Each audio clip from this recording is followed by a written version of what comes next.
একটা গল্প শুনেছিলাম, পাক হানাদার বাহিনী যখন বাংলাদেশে অ্যাটাক করতো, পাক হানাদার বাহিনী জিজ্ঞেস করতো মুসলিম না অমুসলিম চেক করার জন্য, বলতো কালেমা বল, কালেমা বাতাও। তো যারা কালেমা বলতে পারতো পাকিস্তানি বাহিনী নাকি ওদেরকে ছেড়ে দিত, শুনেছি। তো একজনকে এক বাঙালি রে পেয়ে তার মাথার মধ্যে বন্দুকর নল ধরে বলতেছে কালেমা বল সালে, কালেমা বাতা, কালেমা বল। তো ভয়ের চোটে এই দোয়া পড়া শুরু করছে। ও পড়তেছে লা ইলাহা ইল্লা আনতা সুবহানাকা ইন্নী কুনতু মিনাজ জালিমিন। পাকিস্তানি বলে সালে ইয়ে তো মুসিবত কা কালেমা হে।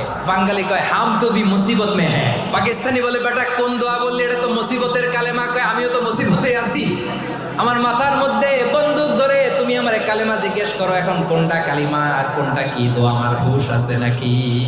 লা ইলাহা ইল্লা আনতা সুবহানাকা ইন্নী কুনতু মিনাজ জালিমিন। বিষ্ণুই বললেন দেয়ালে পিঠ থেকে গেলে, চোখে মুখে অন্ধকার, বাঁচার কোনো উপায় নাই, তখন এই দোয়াটা পড়তে হবে। এই দোয়া পড়ে আল্লাহর কাছে ফরিয়াদ করলে বিপদ মুক্ত করবেন কে?